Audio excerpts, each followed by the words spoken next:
Y'all know that I cannot stay away from y'all too long. Too long. Saints, you know what? Let me cut my camera off for a second because I need to get my room together. Y'all, I'm still fighting. First, let me tell y'all, I'm still fighting to get my voice back. As you can hear, I don't sound like myself. So, y'all keep me lifted. I might not sound like myself until I go back to New York. Um, y'all willing. So, y'all keep me lifted. So, y'all, it is so much going on in mainstream news. A lot of things they won't tell you, but they're being forced to tell you because of outlets like um, TikTok. So they're being forced to tell you what's going on. Understand that if TikTok wasn't around, they wouldn't be telling you the stuff that they've been telling us. Y'all, one, I just recently found out, and somebody in my chat mentioned this. I just recently found out that there is a possibility that they will be pulling women into this draft effort. Y'all, I promise y'all, I don't care for that. Hold on a second, my laptop is dying. Hold on. Hold on, y'all. Hold it out. Hold it out.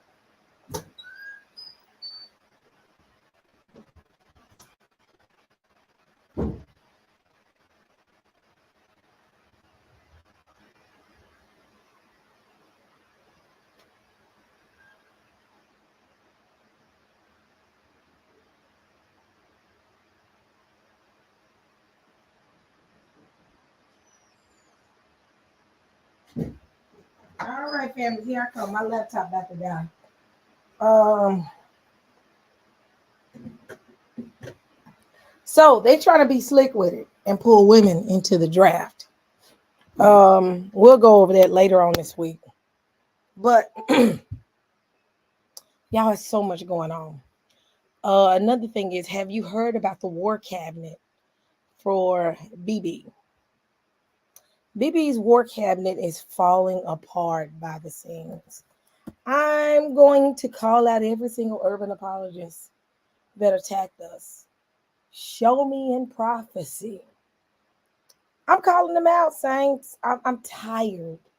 I'm calling them out on all these things that they've said to me and connecting. Show me in prophecy, saints, that Israel will be dismantling before our eyes. They're dismantling. BB's war cabinet is falling apart right now before his very eyes. Last I checked, when Christ comes, they're going to start coming back together and being one nation. Ezekiel says that he's going to, I think it's easy, I forgot if it's 34, 24. Y'all just bear with me. But we know in Ezekiel, it talks about Ephraim and Judah coming back together and becoming one. That's not what we're seeing right now. I need I'm calling every single, Dante, are you in the chat? My brother, he loves to go to war with them. I'm here for it because I'm calling them out. They think they hiding in the cut. No. You got to explain something to me. Show me in prophecy. And I should have renamed this one Urban Apologists. And I'm going to rename it Urban Apologists. Show me in prophecy where you see Israel as a whole just dismantling. Benjamin Netanyahu's whole cabinet, war cabinet, is falling apart. And the world sees it. Show me in prophecy. Show me in prophecy. Show me. I'm going to start labeling it. Show me in prophecy, urban apologists. It's in prophecy. But show me in prophecy with Israel. It's supposed to be going through what I'm just asking. I'm putting it on the table, y'all. They've attacked us. Man, I'm gonna tell y'all something. I'm gonna go ahead and play this little nice video for y'all. But before I do it, before Negroes try to, come for me. So let's go ahead and do this real quick. All righty. Y'all ready for this wonderful, wonderful disclaimer right here? Copyright disclaimer under Section 107 of the Copyright Act of 1976. Allowance is made for fair use for purposes such as criticism, comment, new reporting, teaching, scholarship, education, and research. Fair use is a use permitted by copyright statute that might otherwise be infringing. Say it in the back room. Do I have to read it again? No, I do not. But back to the beautiful bean footage. So before we do this, y'all, let's get to the family business. You're not gonna catch me no more. I've been caught once. I'm one of those, once I get slapped on the hand, I learn my lesson. Bam, fair use. Let me go ahead and put this at the bottom, just in case folks want to go ahead and just report me.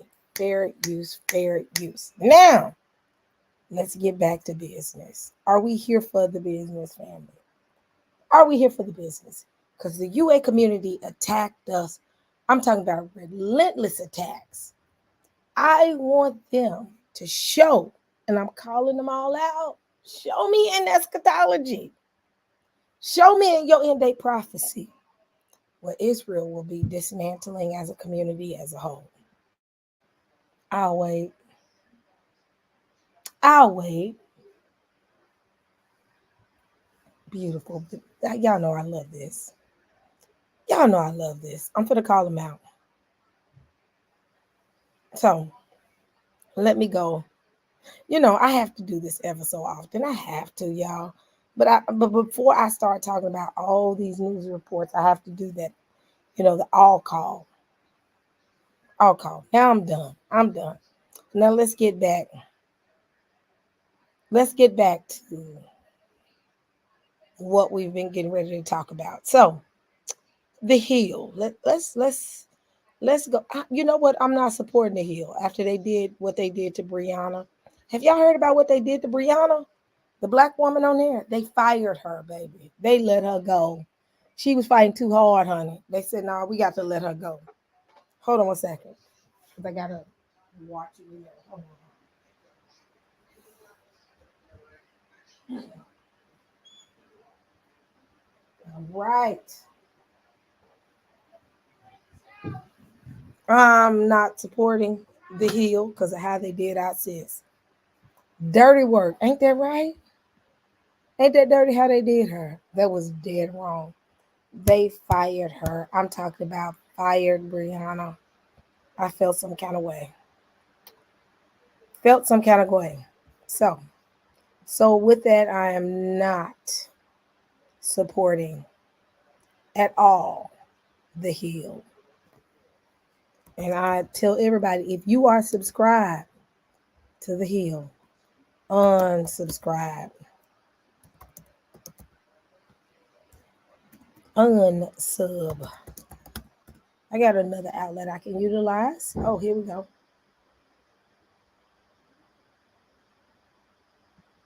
So, Sorry, coming over here and pick up my bit.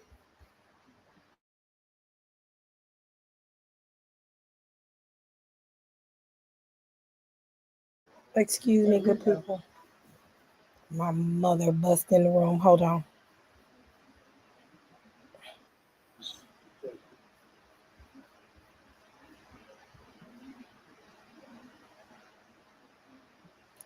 Hold on.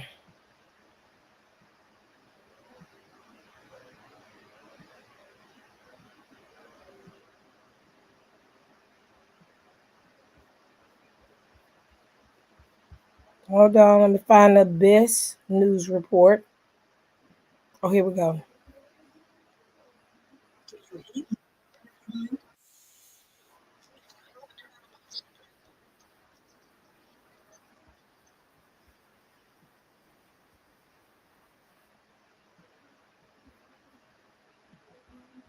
All right, let me share.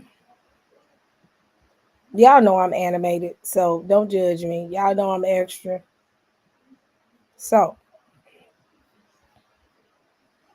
Now to new developments in the war in Gaza. The Israeli military has announced a daytime pause in the fighting in a narrow strip of territory in the south to allow more aid to get in. And this morning, in a sign of new political tensions over the conduct of the war, Israeli Prime Minister, that's Benjamin Netanyahu, disbanded an influential decision-making group.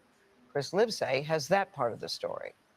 Prime Minister Benjamin Netanyahu has dissolved his war cabinet, once a coalition of rivals meant to sow unity during the conflict in Gaza. That changed last week when Benny Gantz, the leading moderate opponent of the prime minister, resigned over the absence of a plan to govern Gaza after the war. Many have feared Netanyahu would now lurch towards the hard right, the linchpin of his remaining support. The shakeup comes after Israel announced a tactical pause in the fighting along 7.5 miles of road in the Rafah area during daylight hours to allow more aid. so understand there is a radical group out there, and I forgot their name, and we'll look it up, in Israel that wants to keep the war going.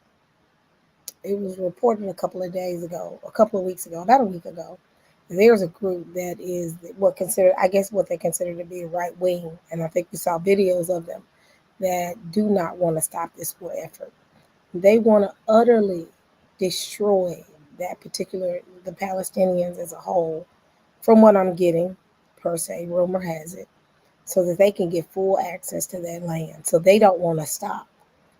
And right now there's a rift, like, hey, because the problem is this, and this is just my opinion, that some of the, oh, how can I put it, some of the war cabinet is a little bit concerned about their reputation and their credibility and their how can I say, they don't want those charges coming from the ICC. ICC is not playing no games. ICC is holding them accountable, and I think that they're afraid of it. So what they've pretty much done is like, I'm bouncing. I'm not a part of this. I'm not going to be a part of this. Now, with that being said, um, I think as we further go into this, we're going to start seeing more and more disbanding and more division. Because on one end, I think, and this is just my thought, that the radical group that's based out of Israel is going to be the driver of this. And Benjamin Bibi cannot stop it. He doesn't want to stop it. I'm going to be honest. I think this is just my opinion. He doesn't want to stop this, but this radical group, and we'll go in deeper about this radical group. They kind of keeping it quiet, but the more and more we get into this, the more you're beginning to get more and more information about this radical group based out of Israel. They don't want to stop the war. So the more they do this, the more that people are afraid that at the end they're going to be brought before the courts and held and going to be held guilty. Because you got to realize, when they bombed Rafah, those were people that were not considered to be a threat. In fact, there wasn't, that area was deemed as like a safe zone. And because it's deemed as a safe zone, because of the ethics when it comes to war, uh, the code, when it comes to the code of warfare, they're not supposed to bomb a safe zone. They're looking for the enemy and not the innocent people. Well, guess what? They don't care. But my biggest question to the people is, because I've heard that they're trying to make a, some of them are trying to make a beeline over into the U.S. because they said the country with the second largest Jewish community is the U.S. So what they're doing is they're pretty much leaving and they're coming into the U.S. Well, someone posted something that made a lot of sense. So if they come over here and they try to occupy, what's going to happen to us? And not just us as a people, as Black people, but just people in general. You know, people are looking at habits and looking at how patterns. That's the best way to say it. So with people looking at patterns, they are getting concerned. So it's a lot going on right now, y'all. It's a lot going on. So let me finish.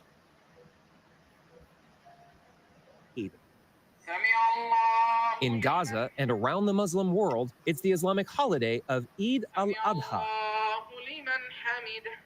Muted for this displaced family, taking refuge in a stable. Our hearts break when we hear of people eating Eid sweets, this grandmother tells our CBS News team in Gaza. The Biden administration says Hamas is stalling a deal to release 120 remaining hostages in exchange for a ceasefire.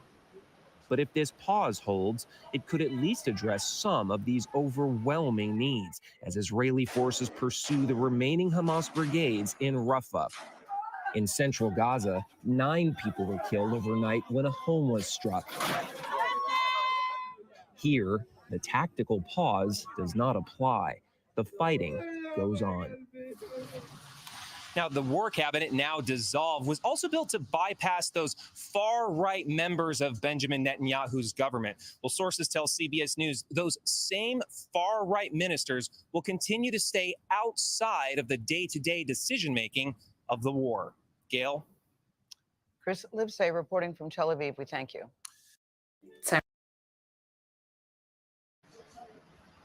Y'all, what are y'all's thoughts? I'm gonna let y'all talk while I look for my next video. Come on, add some in the chat and I'll post it in the front. Let's be respectful. Let's make sure we remain respectful because the people are looking for anything. So I'm gonna play something from Al Jazeera. I'm gonna play something from them. So fair use, fair use. Let me say this out loud. So let me share real quick. And then y'all can play that and then we'll listen to it. And then when we come back around.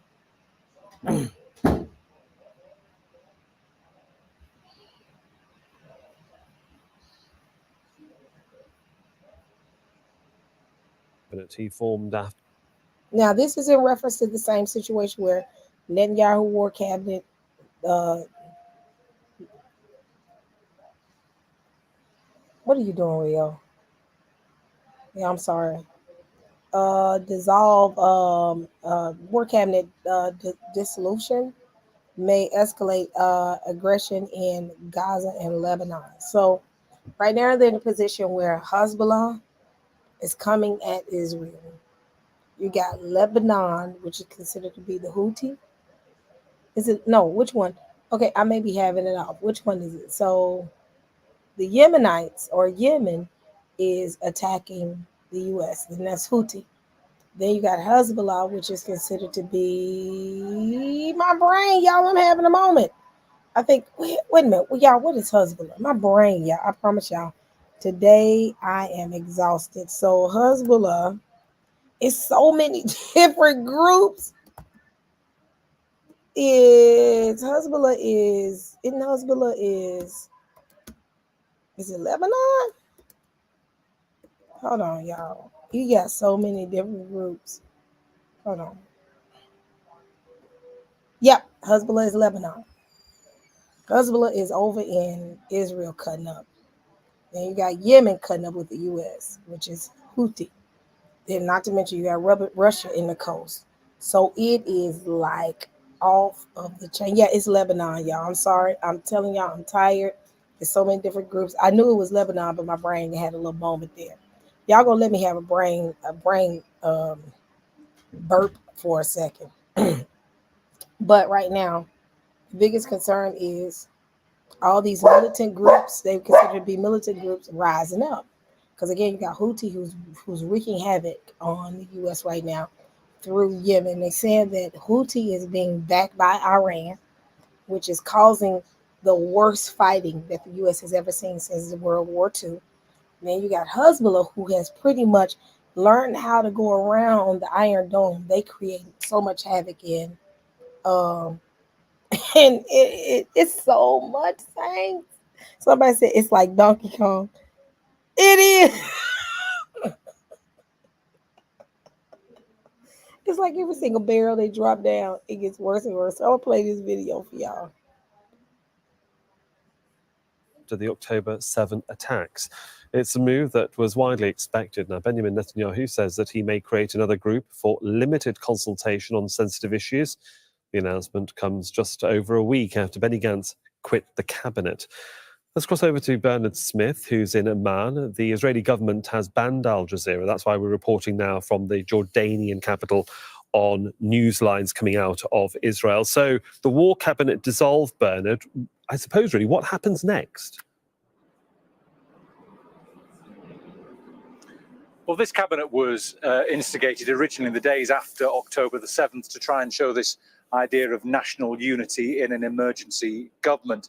Benny Gantz, a significant major political rival to Netanyahu, agreed to join. And one of the conditions he agreed to join on was it would stop the far right having any influence on the prosecution of the war. Well, now Gantz has left the cabinet last week along with Gadi Eisenkot, a former chief of the military staff. They've left because they're frustrated with Netanyahu's failure, amongst other things, to agree a ceasefire and to agree something for Gaza after the war, to agree what happens next. And they say that is why this war is being prolonged.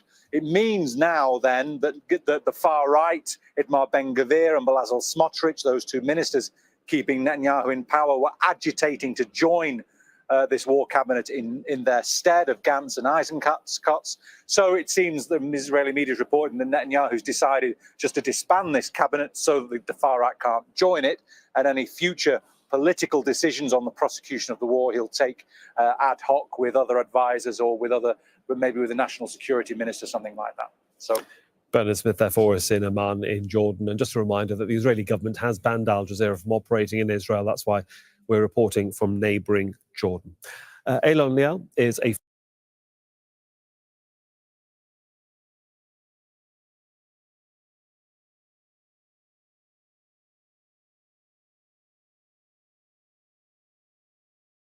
So, y'all, let me stand corrected. Bibi dissolved his war cabinet. It wasn't they left. Let me stand corrected. He said, all y'all fired. Man, it's about to go down. It's about to go down.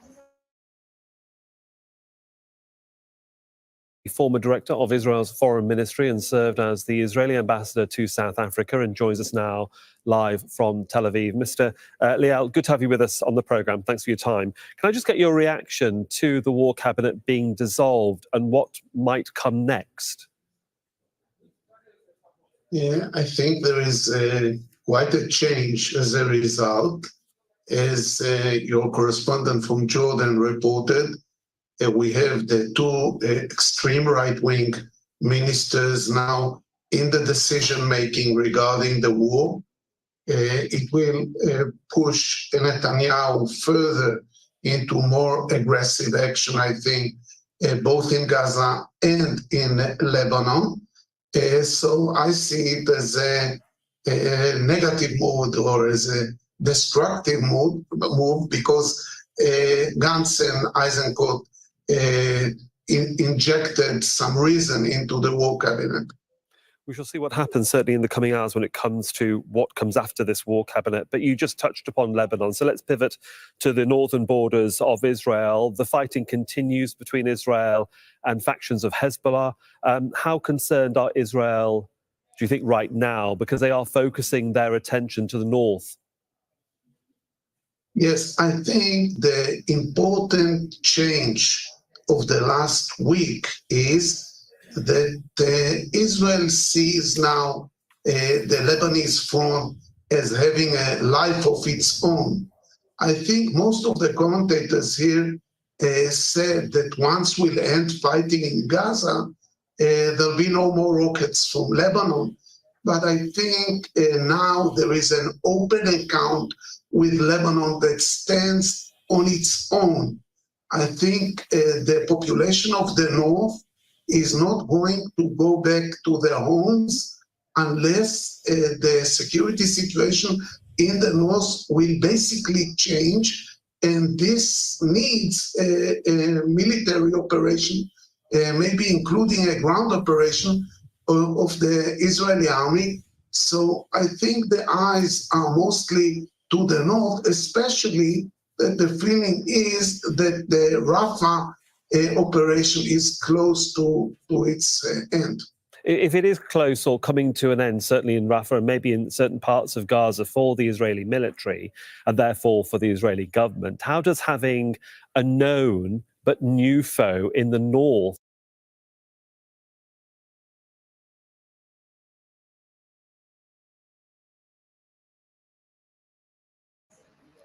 I'm noticing people saying that they're trying to lure us into their war. It's not even lure, it's already there. Y'all realize that they're not really telling y'all. We're actually in war right now. Full-fledged war right now. Ask yourself this question. Why all of a sudden draft has come up on the table right now and they're making executive decisions to implement draft unless there is war. See, the problem is now in the situation where if they make it mainstream that war is we're in the middle of World War III. We are at the beginning of World War III. If they say that, that's going to impact the economy. Right now, U.S. cannot take another hit to the economy. It's going to impact how civilians respond to one another. People are going to be very pissed off that we're in war and we were unaware of war. And do you realize that going into war, how that impacts the economy? Ask yourself why recruiting has began to slow down with these companies. People are now having more. It's a lot going on. We're in a silent war right now. Silent war, and they're not telling us. You have China pissed off and fighting. You have U.S. pissed off and fighting, and they're fighting with Yemen. You have Israel fighting with Hezbollah. You got U.S. fighting with Houthi. You got Russia fighting with the U.S. You can't tell me we're not in war right now. The biggest fear is civil war. If the U.S. breaks into a civil war, it's going to totally dismantle the U.S. government while we're in the middle of a war. That's why people are choosing sides. You saw Saudi Arabia said, no longer are we going to function under the petrodollar. We're going to start interacting with Russia. Russia's already scared them by going to Vietnam. Vietnam, keep in mind, Vietnam. The significance of Vietnam is one of the nations that the U.S. went to war with. Russia is now trying to build a relationship with. Putin is over there building a relationship with them. Y'all, they not telling you it is, but it is right now. I'm telling y'all, I wonder how we're going to look in the next 3 months. I'm not trying to fearmonger. Anybody knows I am the last person in the room that will fearmonger anybody. I'm the last person. I'm the very last. I've had people to message me and say, so see, I heard such and such on in New York. And I'm like, that's not true. I am the biggest skeptic in the room. One of the biggest skeptics in the community. Y'all can ask Jacoba that. If Jacoba was in the chat right now, he can tell you, yes, sister, he is the one that's going to be like, I don't think so. Maybe this isn't what it is. I'm the biggest skeptic in the room. But when the skeptic says something is going on, something is going on. And they're not telling you. They're not telling you. They're keeping it quiet. But I believe that what's going to cause a problem is when they're going to start knocking on these doors and making these kids go to war. That's what I'm thinking. But it's bad right now. It really is. So don't get it twisted. We are at the beginning of the war. The beginning. impact on the narrative that the current Israeli government wants to continue, that it's under attack and it is forever a victim, therefore it has to react. And in this particular case, react against Hezbollah potentially. Yes, the move to the north, if this will stay the only active front, is seen more as settling the account with Iran, Hezbollah and Iran. And as a result of strong public pressure inside Israel that is not tolerating anymore rockets, especially not in the amounts we saw last week of 150 or 200 rockets a day. It's quieter today, but it looks as if Israel prepares itself for a war in the north. If that is the case, and this is what the government and the military are preparing for, it also has to be said that having a continuous enemy is tiring out the Israeli public. They are tired of what is going on and what has been going on for decades now, and the various government, you might say, narratives that'll be under scrutiny. Do you think there comes a time where even the politicians will have to recognize that public sentiment is changing? We see demonstrations on the street on a daily basis now. Yes, the demonstrations have more to do with early elections and the Israeli that were kidnapped.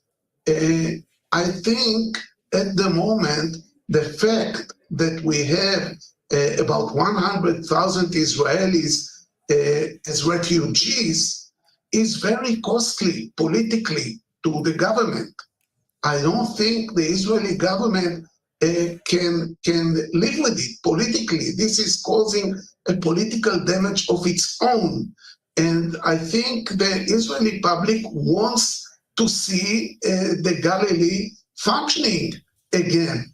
So I think this is a factor that stands on its own. And if you speak about fatigue of the Israeli public, first of all, I don't sense it when it comes to the fighting. What might have an impact in few weeks or months is the international standing and more signs of the international community that Israel is isolated. We shall see. For the moment, it's been good to get your insights, sir. Thanks so much for joining us. Alon Liel, former director of Israel's Foreign Ministry. Thank you, sir. Make sure to subscribe to our channel to get the latest news from Al Jazeera.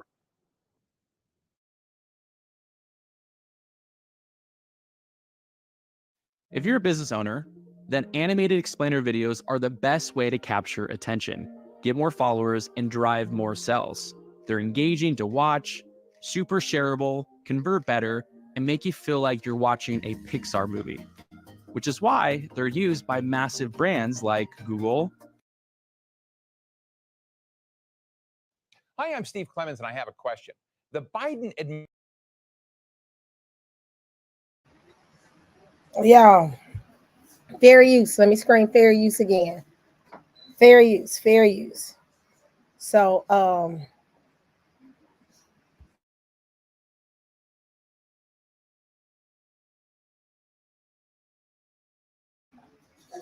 but y'all, let me tell y'all something. I will say the much, y'all, let's pray over our kids, because right now they're trying to keep it quiet. And my biggest concern, my only concern is one day you know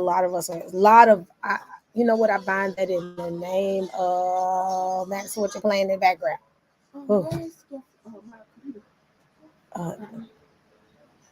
I bind in the name of Jesus. They are going to, some of them are going to attempt to do things like knock on folks' doors.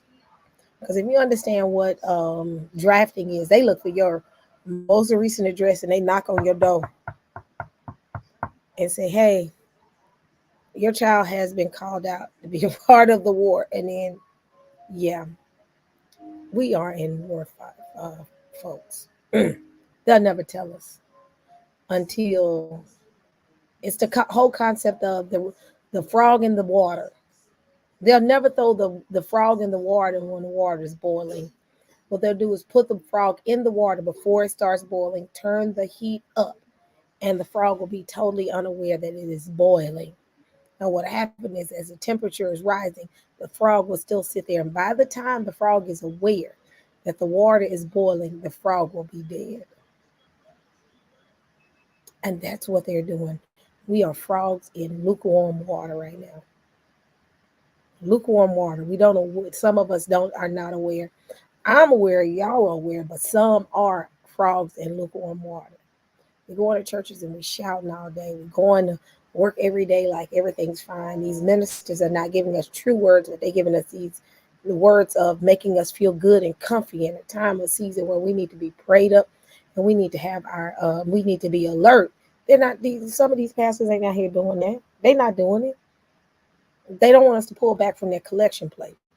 But it won't get real until somebody's standing in front of their door saying, let me take your son or let me take your daughter into a war that we have nothing to do, have nothing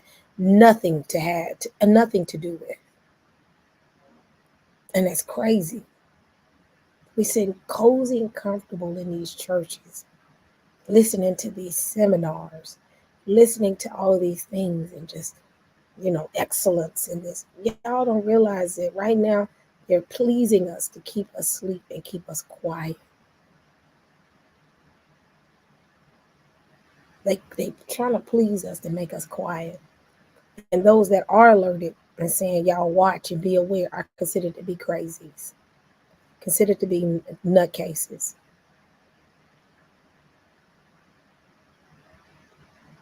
They're not being held accountable. They're not saying, they're not teaching, they're not making us aware. They're not making us aware. And it's going to be and I'm not saying mine, their sons and daughters that they're going to be snatching up and throwing on these boats, sending them into wars and sending them to their death. This is why they want to push the draft. These same politicians that's pushing the draft are not going to send their children. Guess whose children will go? Think about it. They don't care nothing about us. And these churches too busy teaching this rapture doctrine and God is going to take us out of here. No, we got to endure. It says those that endure to the end shall be saved.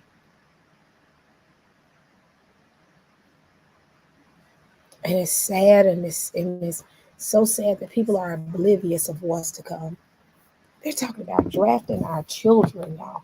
They're talking about taking our babies and throwing them into warfare. And these kids are not afraid. These are TikTokers. These kids don't know nothing about TikTok and Twitch. And you talking about putting a gun in their hand and putting them in warfare? Russia is very prepared for war. Their kids trained. I saw somebody said Russian kids have been fighting bears since birth. Our kids been online. Our kids are not made for this. But they put our children on the front line because they don't want to put theirs on the front line. Not today. I'm standing firm, not mine. Not mine. And it's sad. It's sad. And they're not being honest. And they're not saying, y'all, we're in a bad place right now. They're not going to be honest. They're not going to tell our people. They're not going to even tell their own folks. Y'all, we are in war. I saw the Cardi B thing. And that's where I'm speaking from. Cardi B said it today. She said, our kids are used to TikTok and Twitch, and Twitter and Instagram. They not built for this. They not built for this. They not built for this. They not. So while we getting this, everything is rising up, because y'all realize the Navy right now is fighting for their life right now in the Red Sea, because Houthi is not holding back. You know what? One of my favorite movies is World War Z. They didn't say this in the movie, but they actually said it in the book. In the book, there was a situation where all the people that were living were getting ready to fight the zombies. They had all the guns, they had all the firepower, they had everything. And this is in the book, not in the movie. And the person was giving their account of the situation that happened. It was like they were telling stories. And the guy says, the hardest part of it is we were prepared. But what we wasn't prepared for is the zombies had no reason to stop. They did not stop. They were relentless. They didn't care about dying. So all the bullets in the world couldn't stop any of them, because they're in the mindset they were not ready. They were not going to stop. They were going to fight until their death. They didn't have they didn't have the concept of it. And I'm just paraphrasing. And I thought about it. I said, these countries are at a point where they're not stopping. They don't care. They're tired, and they're going to fight until the death. Our children are not prepared for that. Our children are not prepared. The Houthi is fighting for their life, and they don't care. They fighting, and they were And what's going on right now in the Red Sea, they said it's like they've never fought like this since World War II.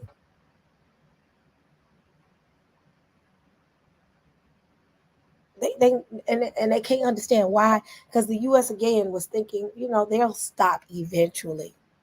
They're going to fight to the death for their freedom. And they're going to try to throw our children. No, you're not. Because what they'll do is constantly throw bodies at it until there are no bodies left. That's their goal.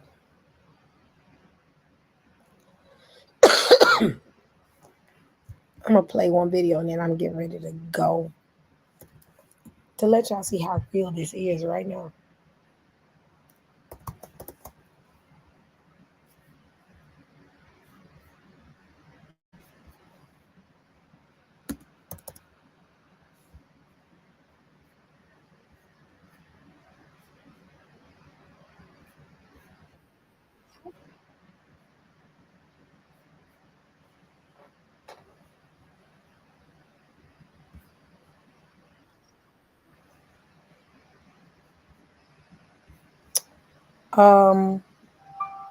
Fair use. Let me say this again. Fair use.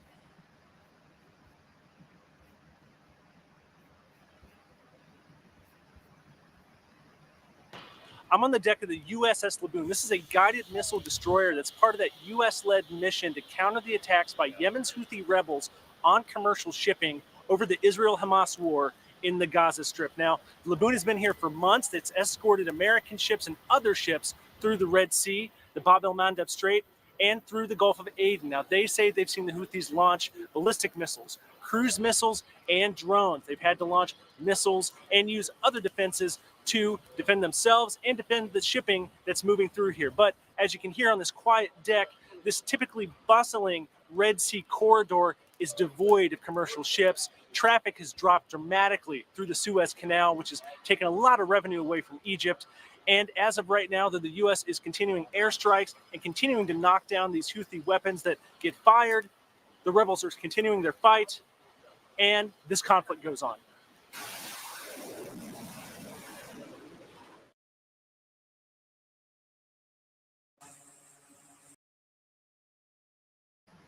The problem is here, Houthi isn't stopping.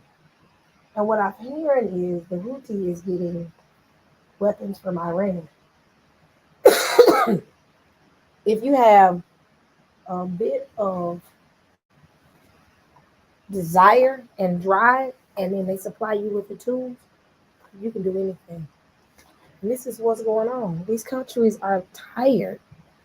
Again, you got a whole situation with Putin right now just rallying up the troops. And what he's doing is rallying up these countries that have been beat up by colonizers, by the EU. And they're literally saying, you don't have to fight anymore. Come join us. And when these alliances are done, you're going to see one big alliance against the EU. The EU. That's the biggest problem. The European Union. That's the end result right there. Which is considered to be NATO. NATO is nothing but the European Union. But yeah, I just want to drop this little nugget out here.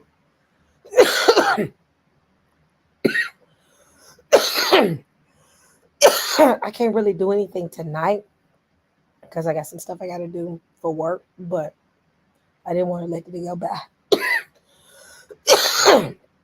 without talking to y'all. So keep praying, keep watching, and be vigilant. Be vigilant. So y'all, thank y'all so much. Love y'all, and y'all bless.